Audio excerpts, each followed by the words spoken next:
Good morning, fellow builders. This morning I'm going to show you how to make your own mini smoke mist machine for your large or medium scale dioramas or models.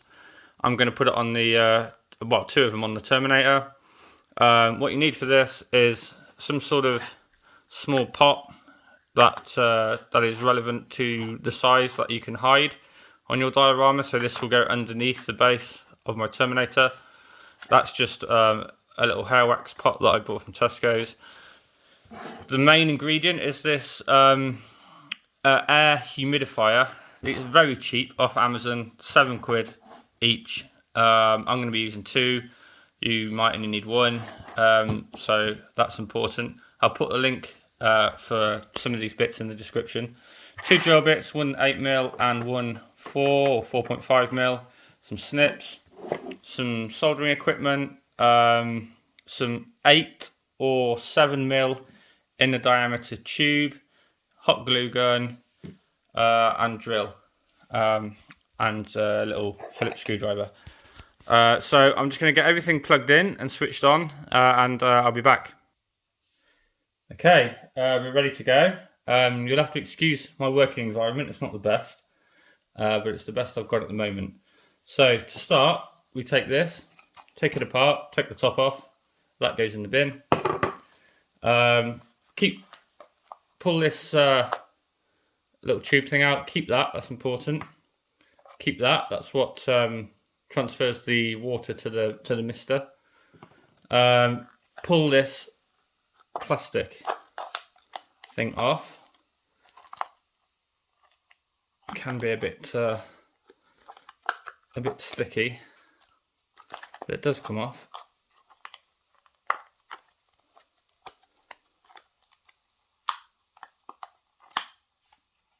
There we go. So pull that plastic inner piece off in the bin, and then you've got the main gubbins there. You need to take that out as well. So little screwdriver, two little Phillips screws,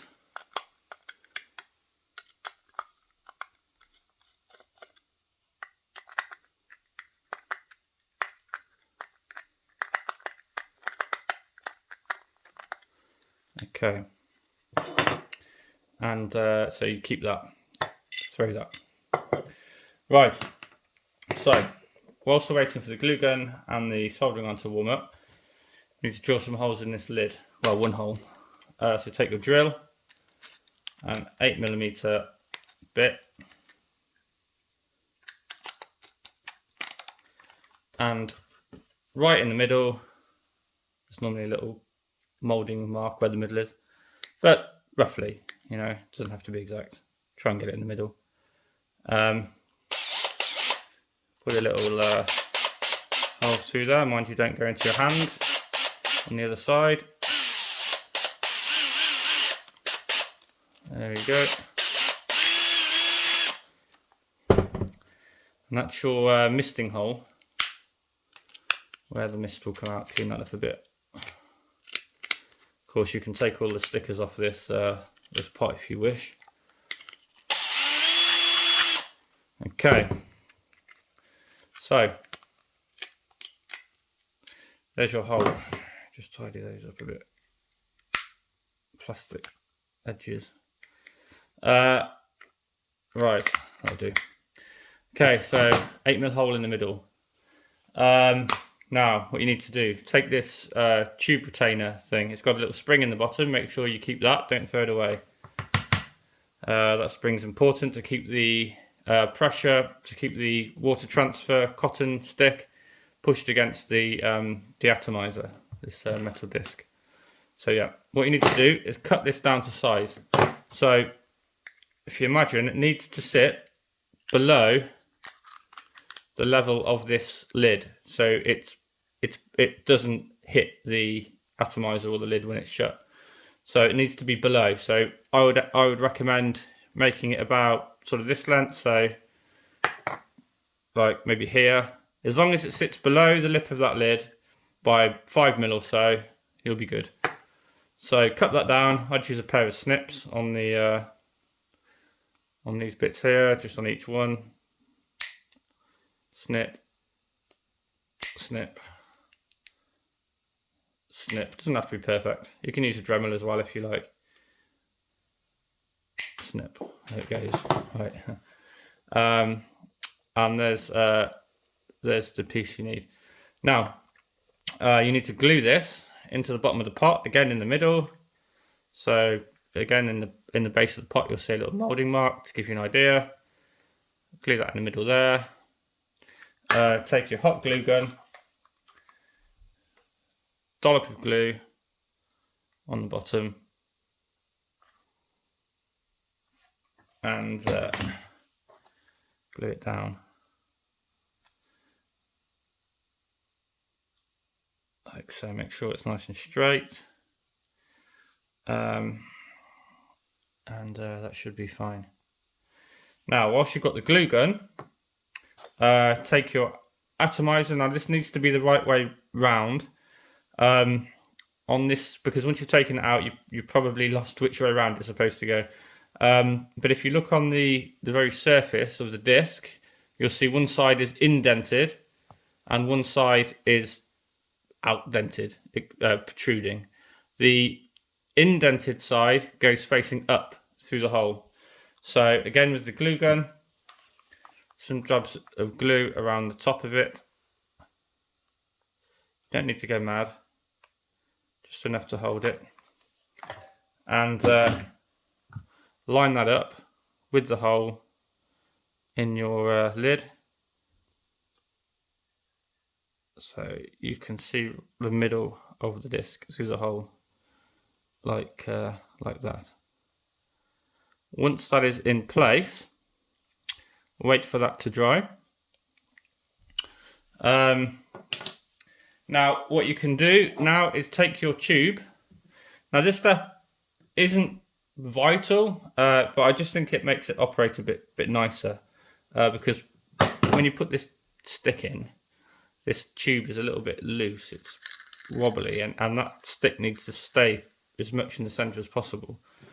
So I cut a little bit of this tube, only a tiny bit, about 8mm off the end maybe, just a little piece, and glued that into the top of there. So again, with the glue gun, tiny amount on the sides. I did try super glue with this, but it's doesn't seem to stick to this plastic very well. I think it's the type of plastic it is. Just tiny amount on the sides of that tube, and then pop it in.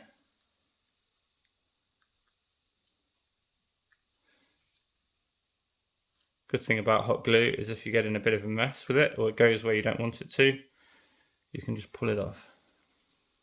So they have a little bit of a sort of a shim, if you like, to hold the stick. Now that's all the gluing you need to do, so you can turn the hot glue gun off now. Alright. Now, next you need to cut this stick down to size, because it's going to be too long otherwise. Now, in terms of size, I have got one that I did before, so I can work with that. About this sort of length. I don't have a ruler on me. I'm guessing that's about 25mm or something, but you'll work it out. Again, all you need to do is just make sure when the stick's in, it has got a spring in there, so it will sink down, but that when it's at its lowest point, it isn't protruding out the top, because it will push against the disc too hard and it won't work properly. So just make sure that when you cut it down to a length, that when you push it down, it disappears behind the top, and you know you're okay. So cut that down. I use a pair of snips because this stuff's actually a little bit harder to cut than you think. I think you'd be able to use a pair of scissors, but it's quite tough. Pair of snips, cut them off like so. So you've got and you probably need to replace these every now and again, So as you cut it down, you're going to have lots of spare. I don't know how long they last. Probably, I think, quite a while.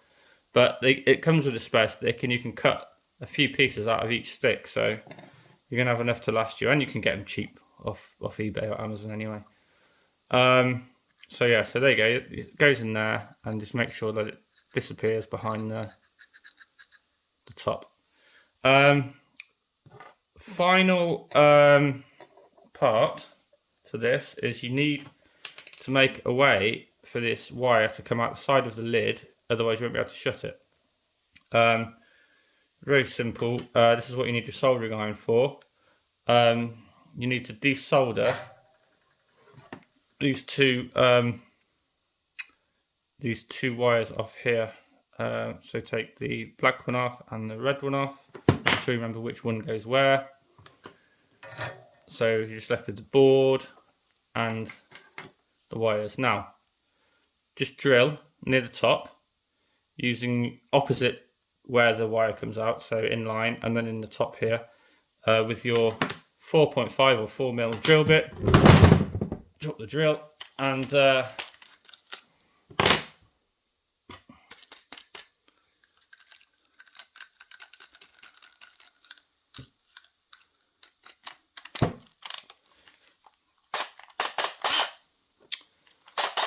sounds a bit like Terminator moving, doesn't it? There you go. So yeah, near the top. Make sure to go slow so it doesn't pull through and go straight into that disc. You could always do this before as well to prevent that risk.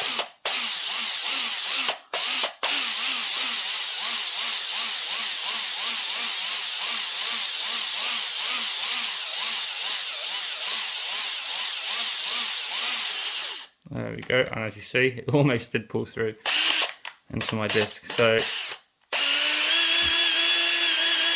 there you go. Now you can put your wires through.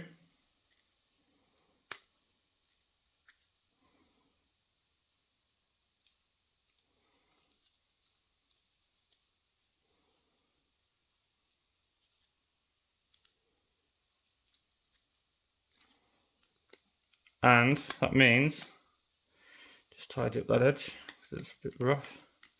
You should be able to then close your pot with everything inside.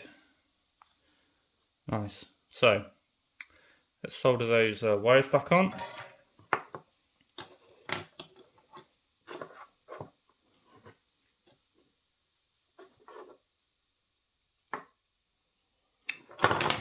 On the end of this actually. Okay.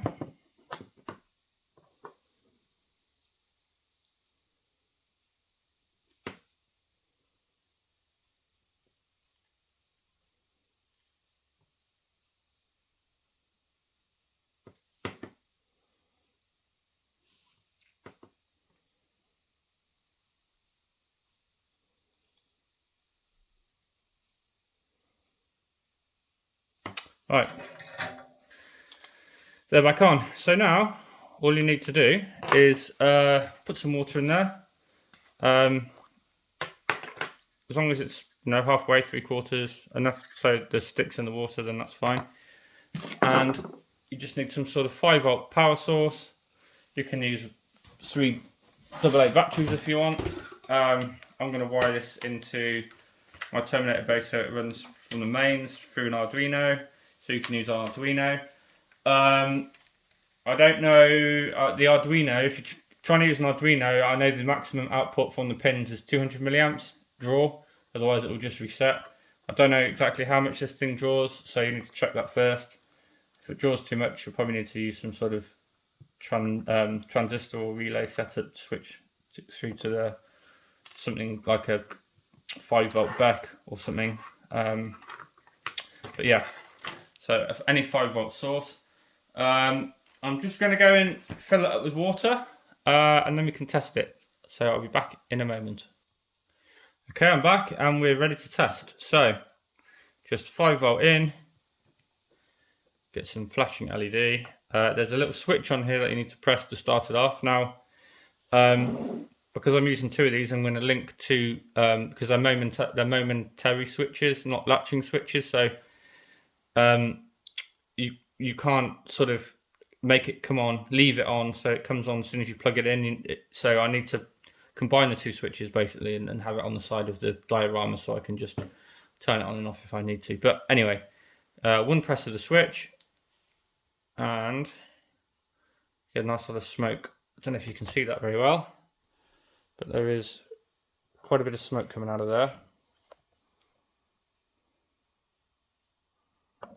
there, which looks absolutely cool on the base of the Terminator when all the lights are on. This will just sit under the base with a hole in the bottom, so you won't see it at all, producing a nice load of smoke. So I'm going to go and fit those to the base, and I'll be back to show you it in full effect.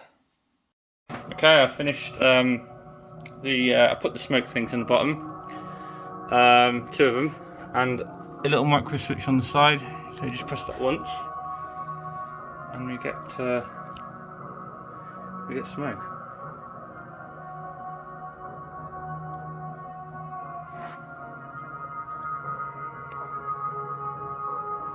That's quite cool.